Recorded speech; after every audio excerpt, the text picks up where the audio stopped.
Hey guys, welcome to another video. Thank you for joining us. Today we're going to be talking all about back pain and running, how you can get back into it. It's something that people really enjoy, people want to get back into, but they make the same mistakes over and over again. So in this video, we're going to talk through a little bit about running with relation to back pain, and then we're going to go through 7 things for you to consider when you're getting into running again after having back pain. These 7 things will be almost like 7 steps that you can take when you're getting back into running. But before we get into that, let's think about what running is doing to our spine and to the injury that may be there in our lower back, so we can go about it in a more intelligible way. A lot of this that we're going to talk about in these 7 steps are going to be things that you go, yeah, actually that makes a lot of sense if we consider first what's happened and what running is doing to our spine.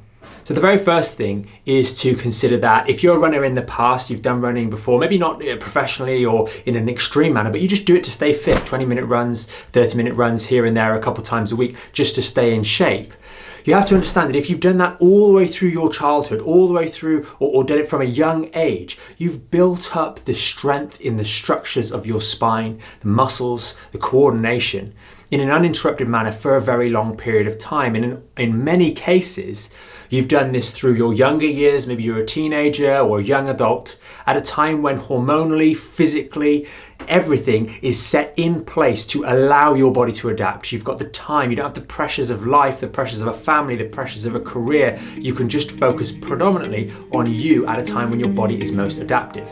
Now, back pain may occur to you then when you're in your early 20s or maybe when you're a teenager, but in a lot of cases it's happening when we're in our 30s, 40s, 50s and so on. So we all have all of those pressures, those barriers to recovery. We're not as physiologically adaptable as we were back then. So we need to consider this interruption, this injury point, and what impact that has on our body.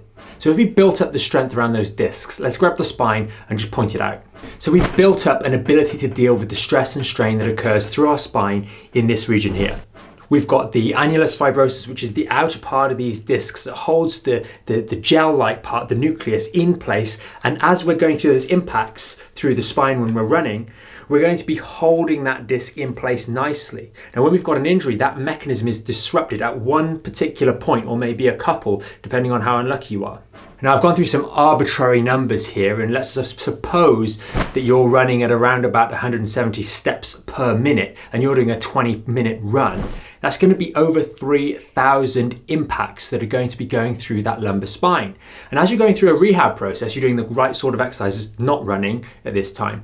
You're doing a lot of strength-based work, but you're not slowly exposing yourself to that repetitive impact through the spine, that micro impact, that's going to need some adaptation to build up to that. So when we've had back pain, if we've had it for a couple of months or longer in many cases, we haven't been doing this sort of activity. We haven't been running for a while. We haven't been running anywhere near what we were before we had the back pain. So our body atrophies, it changes, we lose. If we don't adapt to something positive, we're going to be adapting to something negative, and that's where atrophy comes. You see this in an extreme example. If someone breaks their leg, all of a sudden all the muscle tissue just disappears off that leg while it's in cast for 6 weeks, let alone 6 months, what that does to the remodeling process that's supposed to be taking place on a daily basis inside these discs and these load-bearing structures in the spine in an area that's also injured. Because in the case of that broken limb, the muscle may actually not be damaged, yet it atrophies, yet it wastes tremendously. Now, when we think about this in the context of running, those tissues have been injured and they're going to be wasting and not rebuilding as quickly because they're not getting that regular impact that they were before. So they'll just come back to some sort of middle ground rather than adapting all the way back up to what they were when you were running 2 or 3 times a week. So the reason that we go to great lengths to explain all of that stuff first is because it helps you avoid the number one mistake that people make when they get back into running. They just go, hey, I've run for years, I've done it loads, or it's only running, I mean, how hard can it really be? And they go out and they do 2, 3, 4, 5K. Or they build up in the course of, or in the space of 2 weeks or 3 weeks up to running for 20 minutes. And it's just way too much, way too soon. We don't consider what our body has been through or hasn't been through while we've had back pain. And the reason we point this out before we get into these tips is because if you're aware of that, then you don't do that, you're going to be much better off. The biggest problem, especially for people that enjoy doing this for fitness, they feel like they can't get it back. They feel like every time they try and do a run or do some running, they get going for a couple of days or a week, and then it comes back again, the pain, because it's so mentally heavy on them as an individual. It's so demoralizing, and it really can affect you up here more than anywhere else. And we want you to avoid that so you can be positive, and that's where having a plan comes in. So enough waffle, let's get into number one. And this may be possible for you, it may not, but that is use a treadmill if you can. And why do we say that? You may not have access to a treadmill, and that's okay if you don't. But the reason we suggest using a treadmill is because we want to get down and get specific. When you're doing your back pain rehab, you're doing 3 sets of 10, or you're starting on 3 sets of 2 reps, and you're building up to 3 sets of 10, and then 3 sets of 15. We're doing a very small amount, maybe even focusing on just 1 rep at the start. Do the same thing with running. If we've got a treadmill, we can very accurately get a gauge on exactly what we're doing each session. And this will come into play in later tips or in later steps in this video. The secondary benefit of using a treadmill is that we could argue that it's going to be better than road running from an impact point of view, because the treadmill is going to take up a little bit or soak up a little bit of that bounce, therefore reducing the impact. So that's another additional benefit. Plus you haven't got the bumpy roads maybe to navigate whilst you're just working on that one thing that the running is really giving you at this stage, which is starting to expose those discs to a little bit of repetitive impact. But because we're doing it on a treadmill in particular, we're able to just be a bit more controlling, a bit more experimental with what we're trying to do in terms of improving our running distance and feeding running back into our rehab process, because it is going to be important. Getting fitter is going to be helpful for you. So tip number 2 is doing shorter and faster runs. And this ties in very easily with the treadmill in number 1, because doing shorter, faster runs means we can go a little bit faster and therefore reduce the risk of plodding and hold our core engaged nicely, but run at a distance where we're maybe running 3/4 pace or just under that. So everything's nice and tight, we're running with good form, there's slightly less impact. As we're running along, we look more like a wave rather than an up and down sort of trend, and that's going to reduce the impact in our back, and we're also doing it for a shorter period of time. The reason for number 2 is when we're doing shorter, faster runs, it's easier for us to stay composed, stay tight, stay engaged, and if you've been doing a rehab process prior to this, you'll have all the skills you need to do. You've done all the strengthening work, so those muscles are actually pretty strong. They just fatigue quite quickly. So you're always working in a time scale or a distance that is manageable for you at this stage. So you'll notice that these are all kind of tying into each other. Step number 3, or point number 3, is do your sets and reps. Don't go out and go, I'm going to go for a 10-minute run and see what happens. Let's do sets and reps. Typically, a nice way of doing this is doing something like 3 lots of 400-meter runs. And you have plenty of rest between each. That's a great starting point. Or you could even do 3 lots of 200-meter runs if you're not particularly fit, or you're just trying to get into running and you haven't got that background of running in the past, any significant background. The reason we choose these shorter distances is because it's going to be around about 30 seconds, maybe 1.5 minutes, 2 minutes on the 400 side of things that you're going to be running for. You stop, you give yourself another 2 minutes rest or so, and then we go again. But during that time frame, it's a very small amount. If it's 1.5 minutes, we're talking about maybe 170 plus 85. It's not that many steps that we're going to be doing in that time frame, and that is going to give us a more gradual increase in intensity as we start changing the sets and reps. The next point is, how do we progress? We slowly build our sets and reps. We can also adjust the speed, we can also adjust the time or the rest time between sets, but that's something probably for a bit further down the line. To start with, we've got our speed, and this is where treadmill does make it a little bit easier. We've got our speed that we're doing it at, and we've got our number of sets that we're doing at for the distance. And all we do here is we periodically increase the number of sets. And maybe instead of 3 sets of 400, we do 4 sets of 400. Maybe instead of 3 sets of 400 on 10 kilometers an hour, we do 10.5 kilometers an hour. And this little fine-tuning approach allows us to steadily increase things rather than going from 2K up to 5K.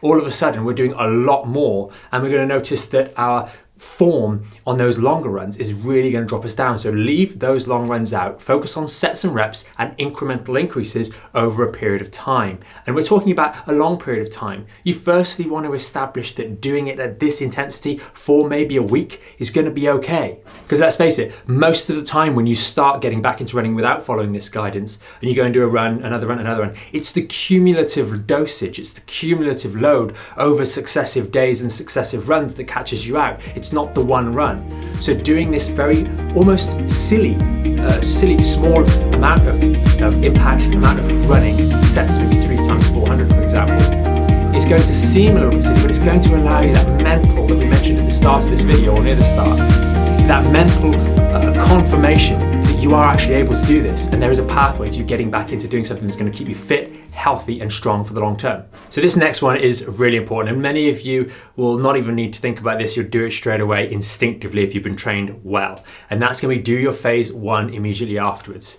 We talk about this all the time. It's doing that phase 1 routine, the towel and ice in particular with this, straight after we've put impact through the spine to unload the spine. I'll show you what I'm talking about. So you'll probably know if you're watching this video that the phase 1 is free to join and free to follow along with that advice, follow along those routines to make sure you're doing them correctly. But if we've just done our 3 sets of 400, we still have impact through our spine. That's what we're training to do here in a controlled manner. But we've put impact through here. We then go and do our lower body stretching, which is really, really good to open out those hips, make sure they don't get too tight. We then also get on that towel to just open out these disc spaces here, unload them a little bit afterwards, give them that little breather that they need, and then finish up with a little bit of ice over this region as well, just to make sure there's no excess inflammation reaction in that lower back. So after we've done that, the best thing to do is use the treat protocol. And if you want to learn more about that, we've got plenty of videos on the treat protocol. But that is going to be test. Well, you've done your test. You're going to rest afterwards. You're going to evaluate how things were afterwards and then adjust if necessary, and then test again in the future. Using that protocol is going to really help you go forwards, evaluating these incremental improvements. You might find that over the course of, let's say, 3, 4, 5 weeks, you go from 3 lots of 400 meters all the way up to 6 or 7 on maybe 11 or 12 kilometers an hour speed on the treadmill or outside. And then you find that that 10th one was a little bit too much. You evaluated it and you go, oh, I'm a little bit sore, we're not ready for that just yet. So then you back off down. You don't just go, no, running's not for me, that's knocked my confidence, etc. Maybe I'm never going to get into it. You just take a step back to what you knew was okay, give yourself a little bit of rest, and then give yourself a bit more time to adapt and push on. And that really brings us to point number 7. Give your body time to heal. Unlike the rehabilitation processes that you're going to be doing in other parts of a rehab program like Back in Shape, you're going to be strengthening muscle tissue, very active, metabolically active tissue that's going to respond relatively quickly, especially compared to these sorts of disc type structures that we're talking about.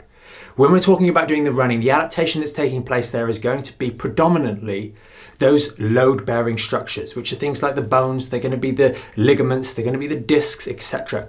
And they heal and repair and adapt to that increased stress and strain very, very slowly. And that's why quite often you will feel like you could go for it, you could push it, but cumulatively your ligaments are not quite there, and we don't have the same nerve supply to those sorts of tissues as we do the muscles, so we don't get that instant feedback. It's delayed, it's the next day, it's building up over a period of time until it reaches too much of a crescendo and then it goes. So bear in mind that these tissues are slow to respond, they're slow to change, and they're slow to remodel. So give yourself that extra bit of time, incorporate maybe some plateaus that'll help your body adapt without increasing the intensity for maybe a week or 2, and that will help you make the most progress, get back into running, something that will be helpful for you in the long term if you enjoy that as a cardio option. So there you have it, 7 things or 7 steps that you can take in order to help you get back into running. Remember, you've got to build up your rehab first. You've got to do the right strengthening work first. It's no good when you've got back pain trying to get into running unless there's specific advice and guidance for that. But when the time is right, when you've made sufficient progress in those muscular tissues with your rehab, you're more conscious, you're more aware, you've addressed all of the other lifestyle points that are contributing to back pain, and you want to start getting fit again, you want to get into running, this video will hopefully really help you. Do give us a thumbs up if you found this video helpful, and consider sharing it with someone as well.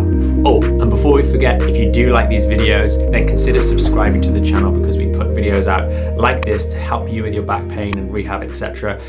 on a regular basis, and hopefully our next video will be of interest to you too.